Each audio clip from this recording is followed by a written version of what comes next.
It is a painful question in itself because it deals with pain. Pain is a real thing. It's not an imaginary thing.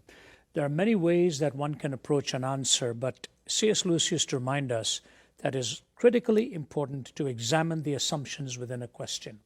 And I remember years ago at the University of Nottingham, when I'd finished a talk, when a person stood up, or a student stood up and shouted from the floor, and he said, there's too much of evil in this world. There can't be a God. There's too much of evil and suffering in this world.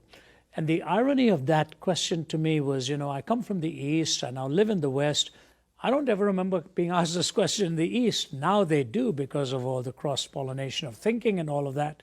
But it's hardly ever addressed. In Islam, you hardly ever find a book dealing with this subject. It's inshallah, it's the will of Allah, And in the pantheistic system, it's karma, you're paying your debt and so on. It's in the Western world where we actually live with the greatest comforts that we raise the question about pain and suffering. But this Englishman raised it, and I said to him, why don't I make it clear first why you are asking this question and what your assumptions are. I said, when you say there's evil, aren't you assuming there's such a thing as good? He paused and he said, yes. I said, when you say there's such a thing as good, aren't you assuming there's such a thing as a moral law on the basis of which to differentiate between good and evil? He struggled with this and we interacted, and finally he said, yeah, there would have to be an objective moral standard from which to differentiate between good and evil. I said, when you say there's a moral law, you must posit a moral lawgiver. But that's whom you're trying to disprove and not prove. Because if there's no moral lawgiver, there's no moral law. If there's no moral law, there's no good. If there's no good, there's no evil. What is your question? And he looked at me, paused, and he said, what then am I asking you?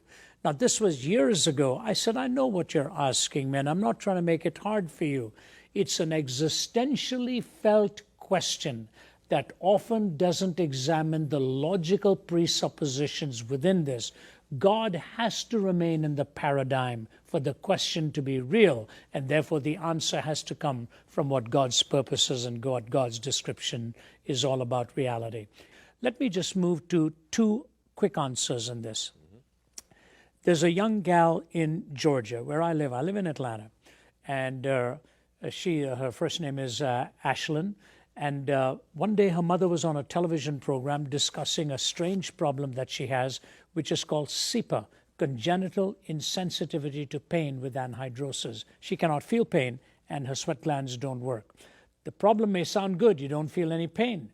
But the reality is, if she steps on a nail while she's on the sports field, it could puncture the skin, create an infection, and nobody could be even aware of it. The mother said the problems it has created in her life for what this malady brings into her body. She says, I pray one prayer every night. God, please let my daughter help feel pain.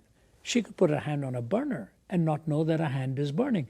Now, my question is this. If in our finite existence we can see the role of pain to warn us that something is wrong, is it impossible for God in His infinite wisdom to allow pain in our lives to help us know that something is wrong? Pain is spelt with moral connotations in the human framework. That is because we are moral beings. Therefore, the answer has to come from within a moral, spiritual framework as well. The question assumes moral reasoning, and that can only be assumed if God is in the paradigm, not outside of it.